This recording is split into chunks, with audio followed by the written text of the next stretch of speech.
Hello there, and thanks for joining this Wheel and Anchor webinar on our trip to the castles and canals of Belgium. This is a trip we're going to be doing on a private luxury barge chartered just for us. Now, you might not think Belgium as your typical bucket list destination, and that's kind of what makes this trip a bit of a gem. Belgium is subtle, it's historic, it's gourmet, and quietly beautiful. On this journey, we're going to be doing things a little bit differently because we'll be traveling slowly and luxuriously along Belgium's canals, stopping in towns that offer history, architecture, and some of the best chocolate and beer you'll ever taste. For those of you who participate in many of our webinars, you're welcome to skip ahead to the map and the detailed day by day itinerary. If you look just below this video in the description, you'll find the time markers, so that will allow you to easily navigate forward in the video. But if you're new, I encourage you to watch the next couple of slides while I explain a little bit about what we are, or who we are here at Wheel and Anchor. We're more than just a travel company. In fact, we're a community of like minded Canadian explorers, and the thing that we all have in common is our desire to seek out experiences that go a bit beyond the traditional tourist tracks. But don't get me wrong, and there's nothing wrong with visiting the popular tourist spots. They are popular for a reason, and they're very much worth seeing. But for us, we look at creating experiences that combine the most important touristic highlights with elements that are lesser known and giving plenty of free time so that you can get out and discover on your own, which is really when the magic of travel happens. But even more important than all of that is the camaraderie that comes from traveling with fellow Canadians and friends. People like you who share the same love for adventure, culture, and exploration. If you value that sense of connection, the opportunity to share experiences, and the freedom to explore at your own pace, then you've definitely come to the right place. We have two key goals for all of our members at Wheel and Anchor, which is to be both well traveled and well connected. And when we say well traveled, we don't mean just ticking destinations off of a bucket list, which is not to say that there's anything wrong with having a bucket list. As travelers, we all have them in some shape or form. But what we mean is that we want you to stay curious, adventurous, and open to shifting your perspective as you explore new places. This is how travel has the power to change the way that we see the world. Being well connected at the same time is equally important for us because it's about forging friendships that last long after the trip ends. It's about building a community of fellow travel enthusiasts who share stories, tips, and dreams for future adventures together. Throughout this trip, you'll have plenty of opportunities to connect not just with your fellow travelers, but with also with people that we meet in the destination in the beautiful country of Belgium. Now, before I get into the details of our canals and castles trip through Belgium, I want to tell you a little bit more about who we are, who's behind Wheel and Anchor. First of all, my name is Gordon Drager. I'm the founder of Wheel and Anchor. I curate all of the trips that we have on offer here, and I've been working in and around the travel industry for well over 30 years, 35 in fact. I've organized trips for Canadians to just about all parts of the globe. And I couldn't pull all off all of these wonderful missions and visions that I've just talked about without an incredible team of people, all of whom are equally as dedicated to ensuring that we deliver some of the best possible experiences. The person, however, that's most important for you is our lead trip specialist, Paula Zarnik. You can see a picture of her here. She is the person when you drop us a note, when you call, who you will likely first get in touch with, and she can get all of your questions answered and make sure that you make the decision as to whether this trip or any of our trips are right for you. So let's dive into our trip to Belgium.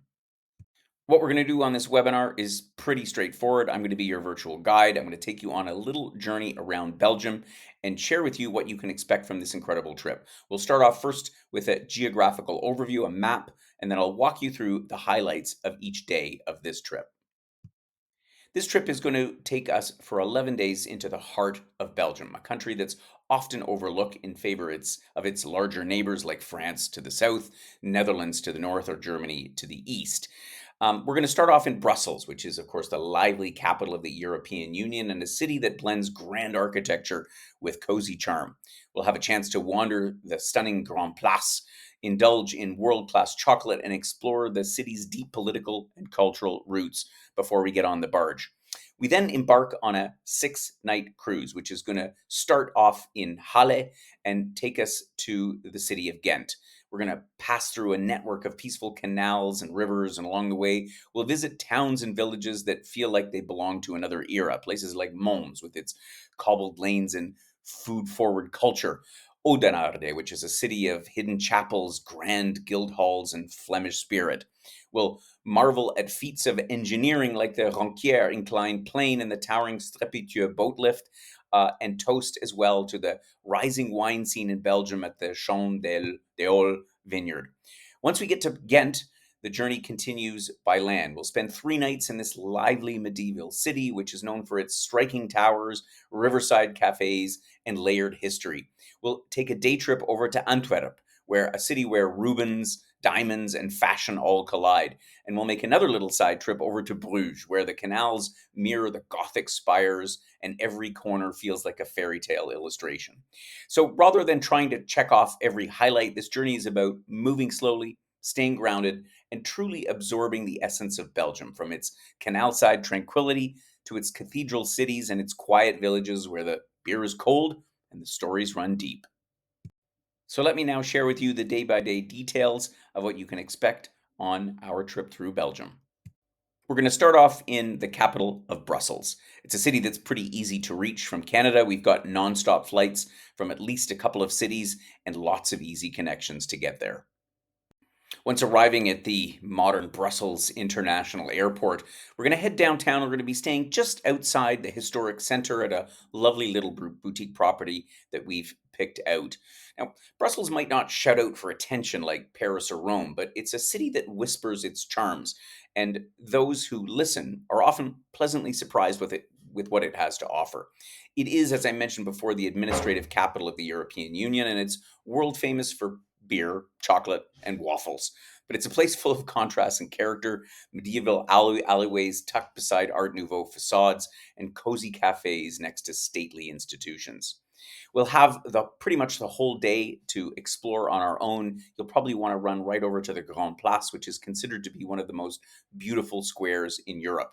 It's actually a UNESCO World Heritage Site unto itself, surrounded by 17th century guild halls, many of which now house chocolate shops and more beer halls. If you're a fan of architecture, you can stand in the center and just look up. The detail of the buildings is truly extraordinary. For something a little more local and unexpected, you might visit a traditional Brussels business lunch, maybe a radish salad paired with a creek cherry beer. It may sound unusual, but Belgians have a way of pairing bold flavors with quiet sophistication. It's a first taste of a country that never tries too hard, but always leaves an impression. Today's the day we're going to embark upon our barge, but before we do that, we're going to give you an introduction to the European capital. Traveling by canal barge is a completely different kind of experience, and if you've never tried it before, I can highly recommend it. It's slow travel at its finest. You glide peacefully along these quiet waterways with stunning countryside views and charming little towns at pretty much every bend. The MS Raymond, which is our vessel for this, is really perfect for this kind of journey. It's just under 39 meters long and will accommodate for our trip a maximum of 20 members, probably a few less because we always have a good number of solo travelers. This makes for a wonderfully intimate and relaxed atmosphere. On the upper deck, we'll find a cozy lounge bar, and there's even a jacuzzi and some sun loungers, a great place to retreat to after a day of exploring. Dining is in a refined little dining room where we'll enjoy all of our meals during our week aboard the barge. The culinary program draws inspiration from French culinary traditions, but obviously with influences from the Belgian kitchen. Some people describe the meals as pure works of art. They're prepared by a first class chef, each dish representing a careful balance of flavor and presentation, which elevates the dining experience beyond simple sustenance to really a central element of our journey through the canals. For breakfast, it'll be buffet style with both hot and cold dishes to suit our members' preferences. Lunch and dinner will be presented as three-course meals, showcasing fresh and seasonally appropriate ingredients. The cabins are all located on the main deck. Each one is very thoughtfully appointed with everything you need. Of course, a private bathroom, air conditioning, a TV, safe, and there's Wi Fi on board. The cabins are compact. They're around 9 square meters, typical for a barge of this size. In fact, they're actually roomy. I've been in some barges where they're actually a lot smaller, but they're comfortable. They're bright. There's large windows that let in plenty of light, and so you can watch the scenery drift by. Today's trip will be a celebration of two of Belgium's greatest gifts to the world: chocolate and charm. No sooner do I say that and I show you this lovely image, but let me tell you more about it because we're going to head back to Brussels, this time with a local guide who's going to give us more depth and insight into the city's storied streets. We're, of course, going to head back to Grand Place. We'll have leisurely strolled there when we arrived, and every time you'll see new details, particularly when you hear it from somebody who knows the history of the city by heart. We're then going to wander over to this little fellow that you see in the picture. His name is Mannequin Peace. He's perhaps the most famous and cheekiest statue in Europe.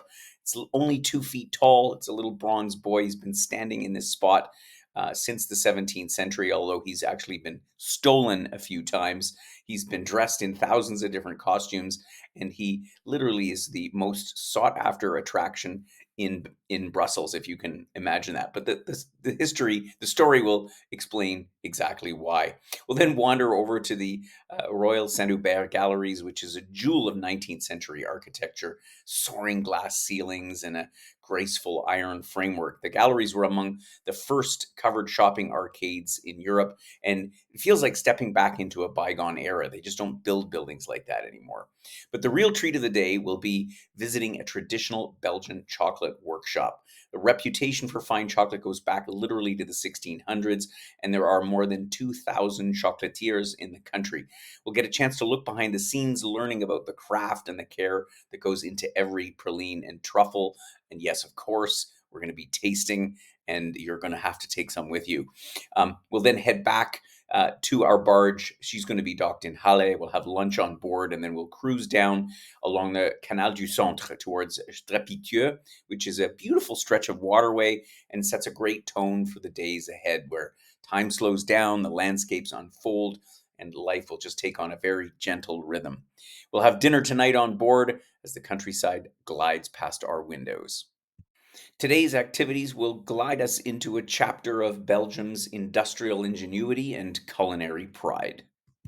We're going to see not just one, but in fact two extraordinary feats of engineering. The first being the Ronquière inclined plane, which is a huge structure built in the 1960s to solve a very real problem. It was the slow and tedious process of navigating 14 traditional canal locks. Instead, they designed this remarkable inclined plane which lifts boats over a sloping track over a distance of about 1.5 kilometers. It's saves both time and water, which is, of course, very important. And it's one of the largest structures of its kind in all of Europe. And watching it in action is actually quite impressive. Shortly after that, we'll see the Strepitieux boat lift, which is another highlight of the canal system. It was opened back in 2002, so it's relatively new. And it's one of the tallest boat lifts in the world. It raises and lowers vessels 73 meters. And gliding through it feels a little bit like entering a futuristic elevator while you're floating on the water. As we cruise along the canal further, we'll arrive in Mons, which is a city that perfectly blends historic charm and lively spirit. It used to be a military stronghold, and it's now known for its cultural richness. It was once named the European Capital of Culture back in 2015. In the afternoon, we'll have time for a little guided walking tour and a tasting tour because, let's face it, Belgium is all about tasting things. We're going to head again to another Grand Place, this one surrounded by ornate facades and cobbled streets. We'll learn stories of Van Gogh, who lived just outside the city, and the World War One battles that shaped the region, all while sampling some delicious local specialties that celebrate the region's culinary heritage. After all that, we'll head back to our canal barge and have a relaxed dinner and evening on board, watching the lights of Mons flicker away on the horizon. Today's experiences will be all about grandeur, elegance, and quiet countryside beauty. After breakfast, we'll step into the world of Belgian nobility, and we're going to be visiting the magnificent Chateau de Belleuil, which is often referred to as the Belgian Versailles.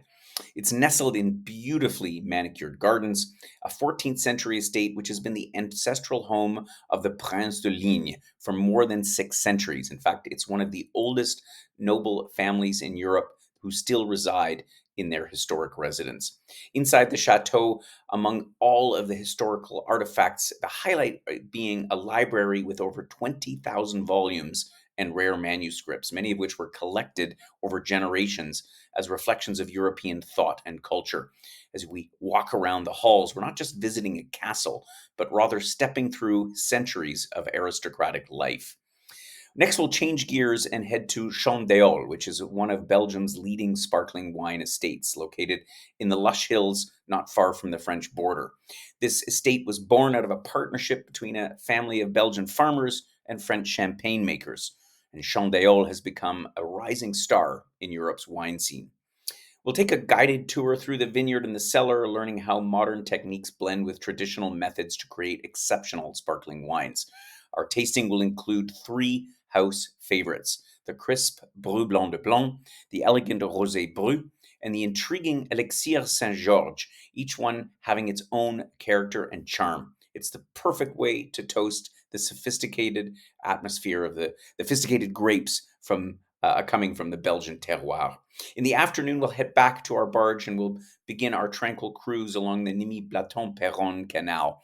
This waterway was opened in the 1950s and helped link Belgium's internal waterways to the Scheldt River, a quiet ribbon of water that now carries us through the gentle rolling countryside, dotted with farms, villages, and willow trees swaying along the water's edge.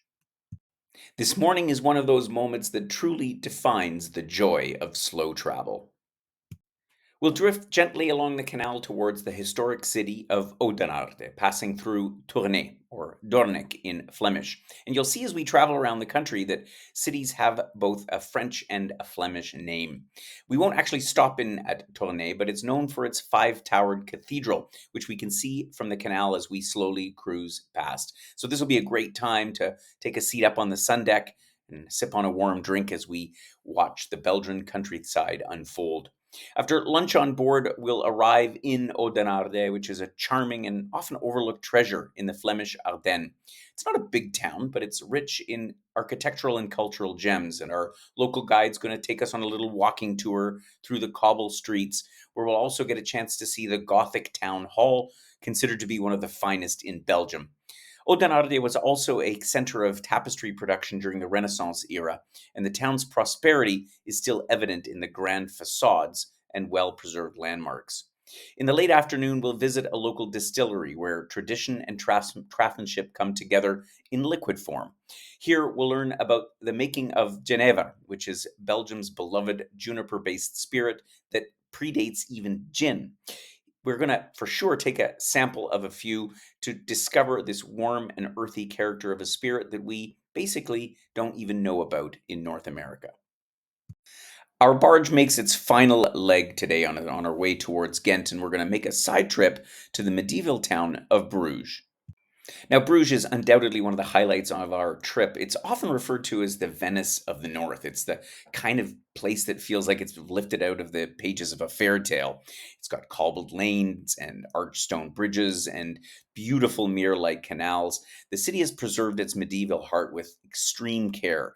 It rose to prominence as a wealthy trading hub back in the 12th century, and its golden age can still be seen in its ornate guild houses, its Gothic churches, and the quiet courtyards that are tucked between the rows of the historic brick facades. There's kind of a timeless romance to Bruges, and just wandering around its narrow streets really offers a sense of wonder. After we explore the city's highlights with our local guide, we'll visit a family run brewery that's been making beer in Bruges since 1856. And 6 generations later, the same family is still running it. It's best known for its beloved Bruges Zot, probably pronounced that wrong. It's a refreshing, slightly hoppy blonde ale whose name means Bruges Fool in honor of the city's colorful medieval festivals. We'll have a tasting and learn all about the brewing traditions. And of course, Belgium is famous for beer. And here we'll see the old world techniques that are combined with modern innovation. And at the same time, keeping rooted in the spirit of Bruges itself. We'll then head back to Ghent, where our barge awaits for our final special gala dinner. It's a perfect evening to reflect on board and toast our crew who will have looked after us for the past week. And we'll have a lovely evening, a last evening together on board.